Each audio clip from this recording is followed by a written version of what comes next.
A good day to all my fellow Sharp Plays followers. Since Sunday afternoon, my social media feed has been filled with the multitudes of fans and those in the media performing written fellatio on Brock Purdy. Yes, he got the win against Pittsburgh yesterday and has had a very good run since the end of last season when he came in. I'm not saying he is a bad quarterback. I'm just saying before we end the NFL season this week and just give San Francisco the Lombardi Trophy and Purdy the MVP, let's see how the 49ers handle a quality NFL team, one who can play both defense and offense. No, I'm not saying to go out and mortgage your house on the LA Rams. What I am saying, though, is given all the media coverage of San Francisco yesterday and today, which will likely carry through this week, there is guaranteed to be zero value on the 49ers in whatever price they close at on Sunday. Now, this is where the casual gambler will go off the rails.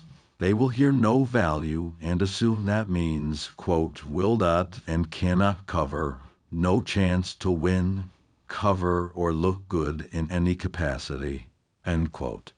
That's not what it means.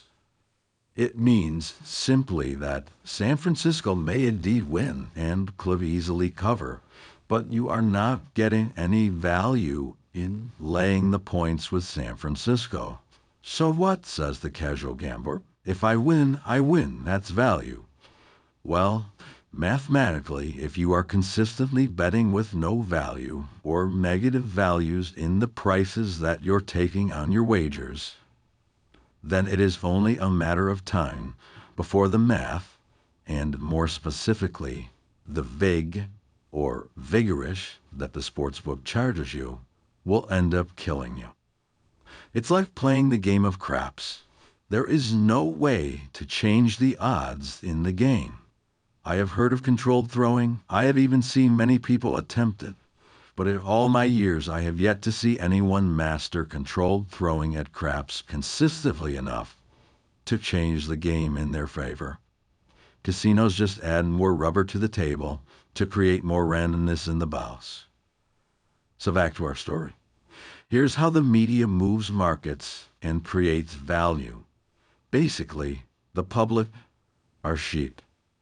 It's a common thing that people say, but it's true because they're easily manipulated and directed. Now, I'm not going to go down some sort of political thing about how the media controls civilization and on and on and on. Let's just talk sports and gambling here for our purposes. Everyone waking up today will see all the great news about Brock Purdy and San Francisco. They'll see it on Twitter.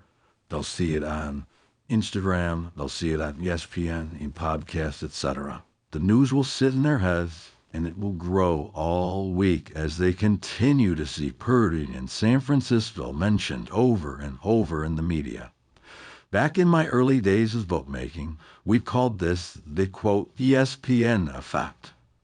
Whatever team was getting all the media coverage that week, we would juice the lines more and more, and the public would still bet that wager blindly and heavily no matter what. It was a profit machine in terms of the money that the ESPN effect generated for the book. The thing goes on today. It's just that today there isn't just ESPN that would manipulate sports gamblers. Now this ESPN effect has expanded like a virus and is on steroids because of social media and all the podcasts and websites, blogs, newsletters, etc.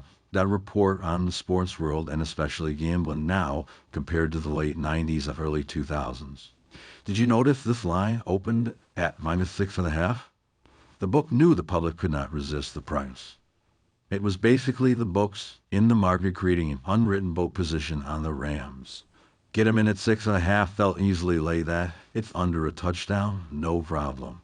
Well, the book has now moved the line up to 7, and the public is still betting the -7 blindly. Where are the sharps? Likely waiting to see if we hit 7.5. That price would be a dream for me to come up. I would gladly grab the 7.5. But no, it isn't a lock of the year, and again, the 49ers could win this game easily and in a massive blowout. Just look at Colorado this past week in college football. Perfect example of value just not playing out because one team consistently sucks, that being Nebraska. I digress.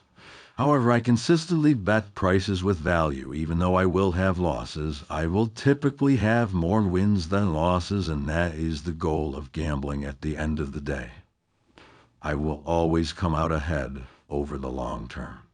In the short term, yes, there will be times betting value I regularly go 0-7, 0-5, 3-12, some ridiculously awful cold run. But in the end, the cream always rises to the top, and my 5-0 or 7-0 or 12-3 runs will outnumber the ice cold runs, and that's how I will grind my profit. Finding value and sticking with the values. The point of this message is simply to show you how the media helps the books week in and week out to craft the public perception. The sports media loves a good story and a great hero, so they will dive in headfirst into whatever excellent narrative gets them salivating each week. The public then gets sold on our hero and the narrative and will support it with their bets. San Francisco is the one this week. There will be one next week. Sometimes there's multiple. Oftentimes there's multiple narratives in a week that will vary by sport, of course. The book isn't stupid and can see these narratives coming a mile away. And this week they were ready. Like anything, it isn't perfect, but if you are betting something because you heard how great the player or the team was all week on ESPN and anywhere else that you saw it, realize you are the pig that is getting fattened up for the slaughter. Don't be a pig. Think for yourself. Good luck.